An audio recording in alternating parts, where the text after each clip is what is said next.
transaksi GoPay dan GoFood serta transaksi online yang sejenisnya.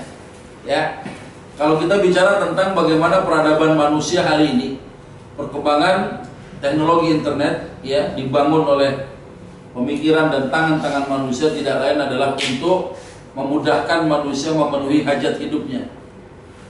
Di mana orang dulu belanja ke satu tempat ya, itu nggak kebayang jarak yang ditempuh berapa, ongkos yang dikeluarkan berapa, dan belum lagi ketika sampai di tempatnya barangnya belum tentu ada. Ya, sehingga orang merasa dengan berbelanja semacam itu orang tidak mendapatkan kemudahan dan belum tentu efektif karena waktunya juga tidak bisa terukur. Karenanya dengan teknologi internet ini, masya Allah, ya orang tinggal tunggu di rumah, dia pesan barang, nggak perlu datang ke toko itu, barang tiba-tiba diantar oleh kurir. Ini salah satu bentuk kemudahan yang ditawarkan lewat adanya teknologi internet. Belum lagi mengakses informasi. Ya, hari ini orang jarang ngaji semacam ini, tapi kadang-kadang ngajinya di YouTube, ngajinya di Google, gitu kan? Ya, sekalipun barangkali ini sebagai langkah awal dia mengenal agama, ya nggak ada masalah. Cuma yang kadang-kala terjadi adalah informasi yang berseliweran itu ternyata tidak hanya informasi yang benar-benar saja, tapi termasuk juga fitnah-fitnah, ya berita-berita hoax dan lain sebagainya. Ya, maka di sisi yang lain ada manfaatnya, satu sisi juga ada mudarat yang kebayanglah bagaimana mudarat itu bisa sampai ke rumah-rumah tangga kita sekalian. Maka lewat adanya teknologi ini ibarat pisau, tinggal kita yang menggunakannya. Ya, kalau orang-orang yang bekerja menggunakan pisau itu sebagai alat untuk mendukung pekerjaan dia, maka ini manfaatnya luar biasa. Ya, karenanya pemanfaatan teknologi internet itu ternyata tidak lepas juga dari pemanfaatan bagaimana orang sekarang melakukan transaksi online. Dulu di masa Rasulullah yang namanya jual beli, orang tuh bertemu antara penjual, antara pembeli ketemu, yang punya barang ya penjual, yang punya duit si pembeli. Ketika terjadi pertukaran kompensasi jual beli, orang yang punya duit dapat barang, orang yang punya barang dapat duit. Yang terjadi adalah mata uang di masa Rasulullah yang berlaku dan bahkan sebelum datangnya Islam adalah mata uang emas yang namanya dinar, ya, beratnya 4,25 gram bobotnya, ya, karatnya 22 karat. Ya, ditambah dengan mata uang perak murni yang namanya dirham, beratnya 3 gram kurang lebih, ya. Nah, mata uang itu kemudian berkembang sampai kemudian masuk negeri kita, dikenal juga oleh bangsa-bangsa lain. Ya, buktinya apa? Amerika tahun 1971 itu melepaskan ketergantungan mata uang mereka terhadap nilai emas. Ya, maka dikeluarkan mata uang baru yang namanya fulus. Ya, mata uang yang tidak punya qimah dzatiyah.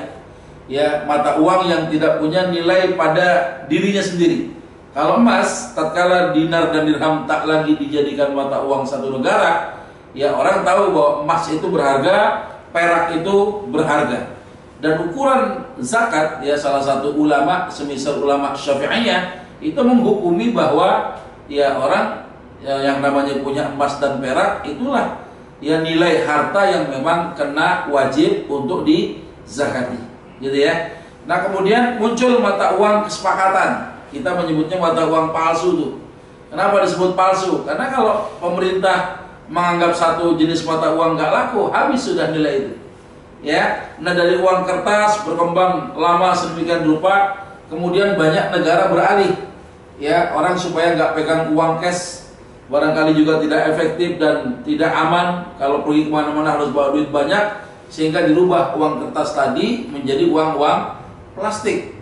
Ya, ada kartu kredit, ada kartu ATM, gitu ya, ada kartu debit, gitu kan. Nah, dari situ kemudian banyak orang menggunakan jenis-jenis uang-uang plastik itu.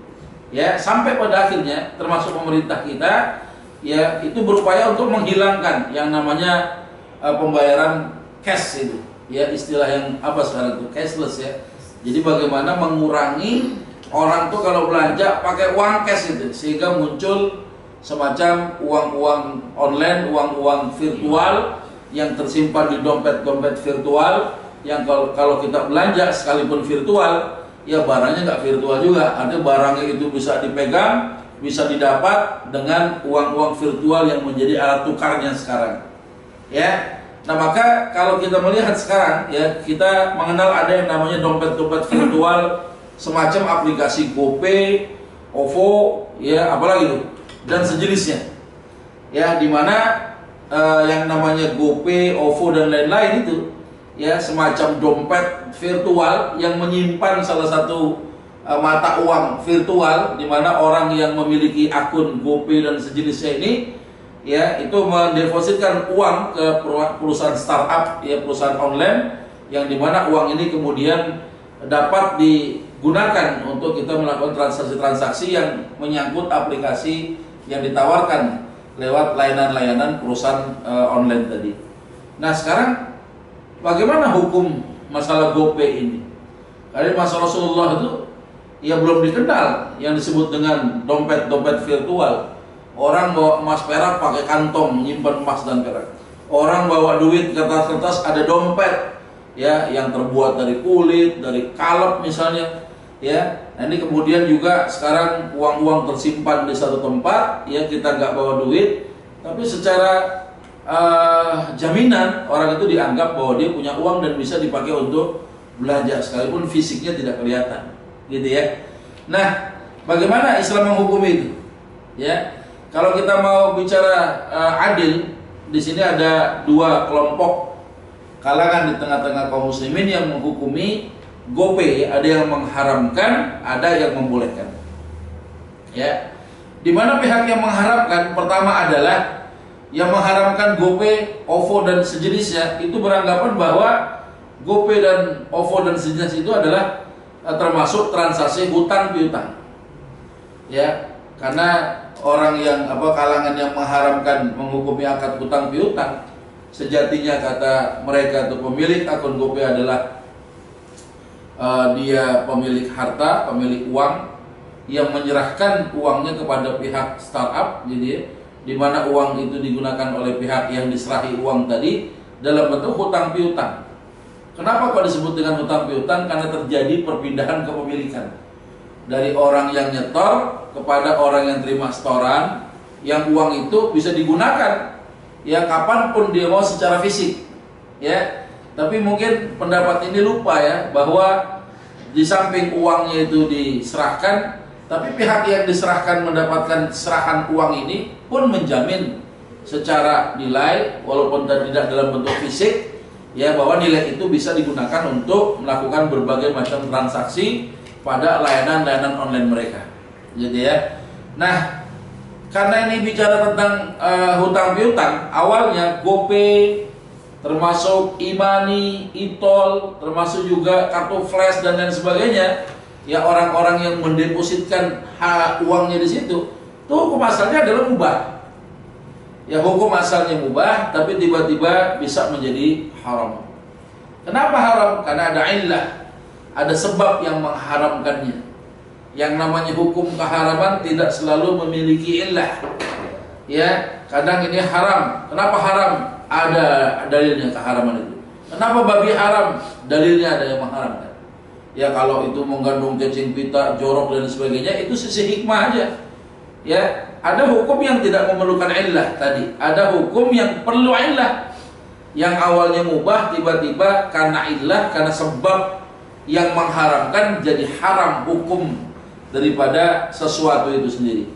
Nah maka kapan GoPay, OVO dan sejenisnya diharamkan? Manakala pemilik akun GoPay, pemilik akun OVO ini ternyata menerima jenis-jenis tambahan manfaat, diskonnya, promonya, ya potongan-potongan harganya naik. Kalau ojek pakai cash 10.000, kalau pakai OVO 1 rupiah. Nah, ini yang nanggung 9.999 rupiah ini siapa? Gitu kan? Nah ini dianggap kalau hutang piutang ini termasuk bagian daripada manfaat, ya tambahan kepada orang yang menghutangkan itu.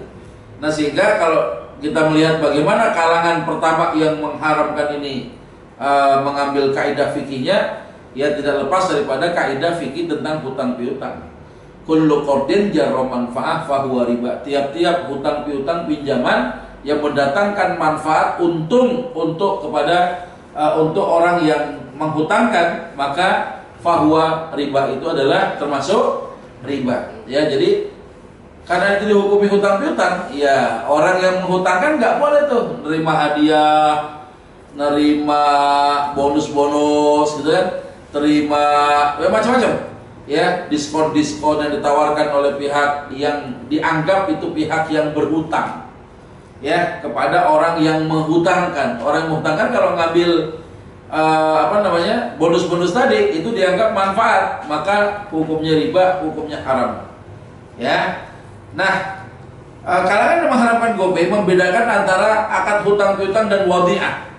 Mereka beranggapan GoPay itu bukan wadi'ah, bukan uang titipan. Ya, cuma kita harus tahu ya, kalau ada uang mata uang emas yang dijamin fisiknya atau nilainya. Fisik ya, karena kenapa? Dia punya qimah dzatiyah. Dia punya harga, dia punya nilai pada dirinya sendiri. Kan gitu.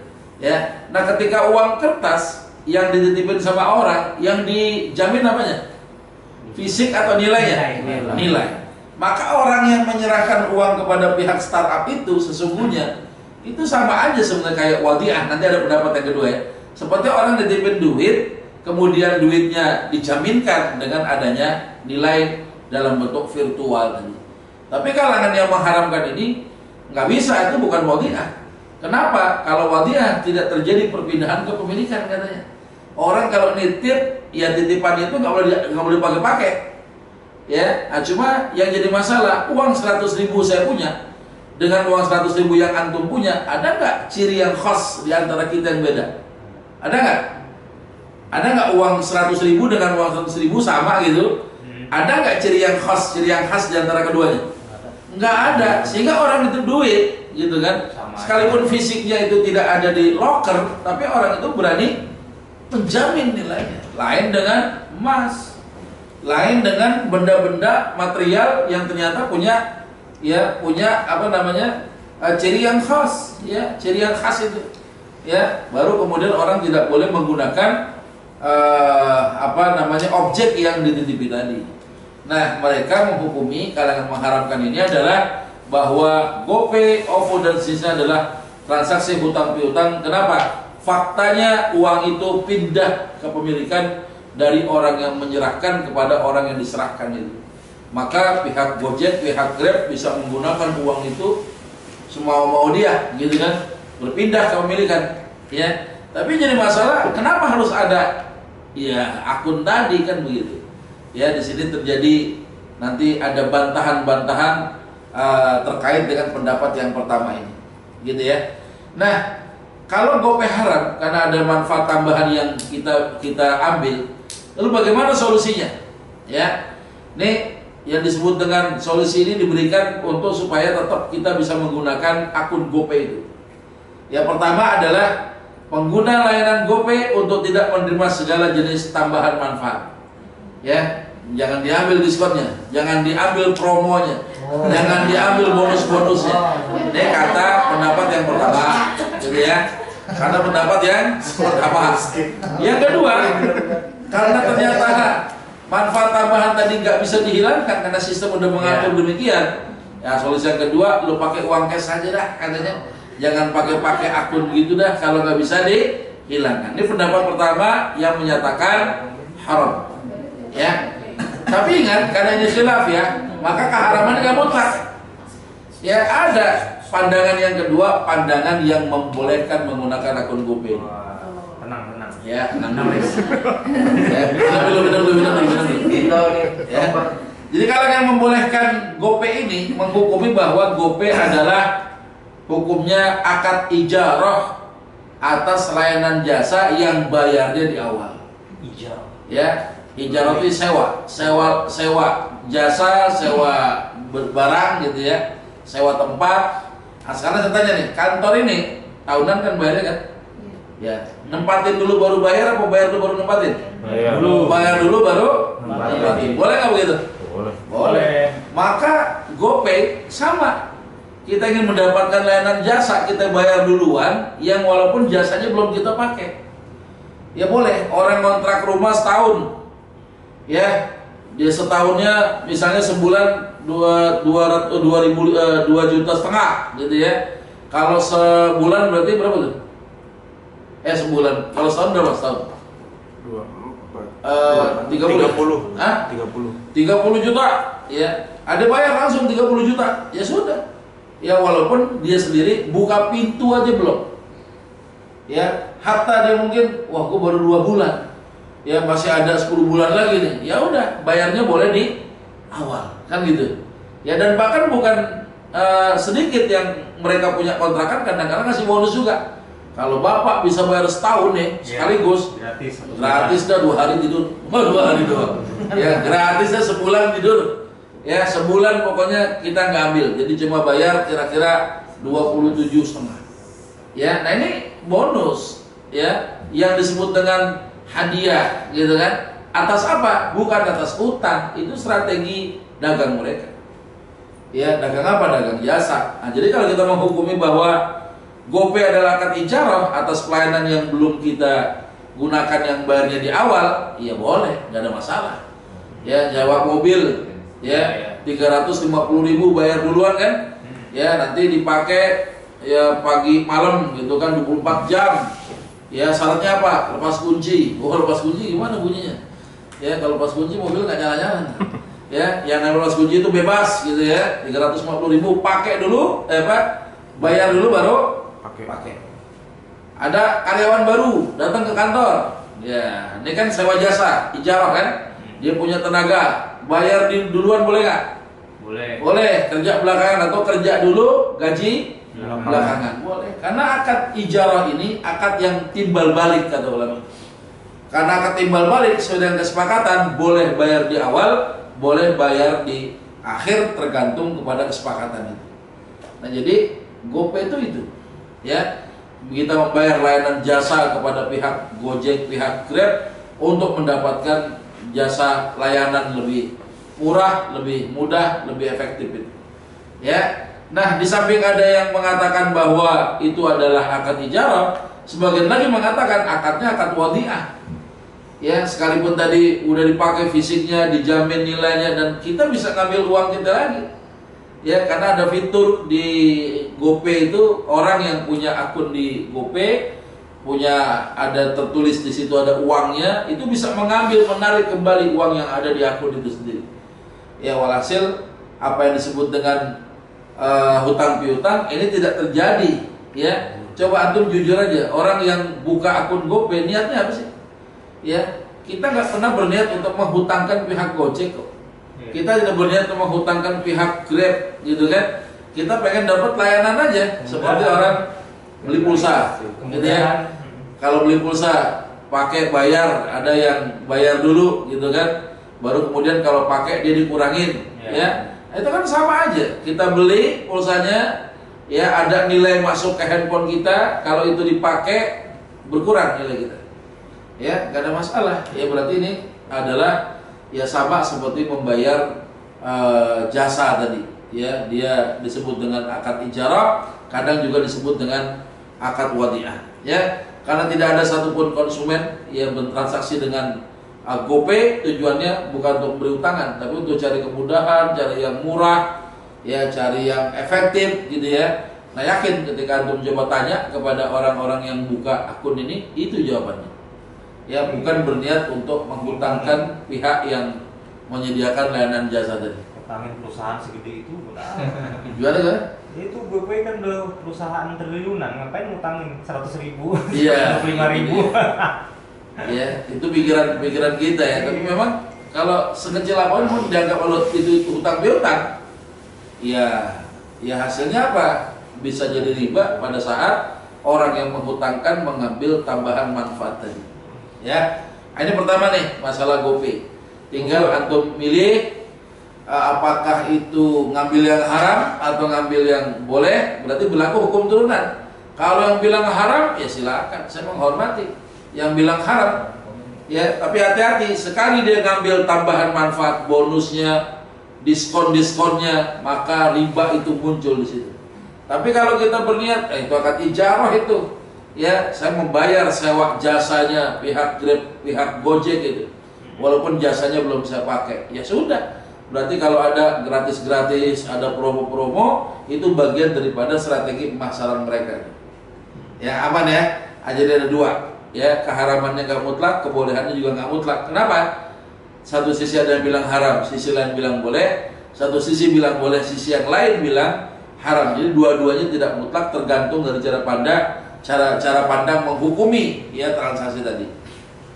Nah kemudian ada layanan GoFood nih, ya lebih ini lagi, lebih spesifik lagi di antara fitur ya perusahaan online itu menyediakan layanan untuk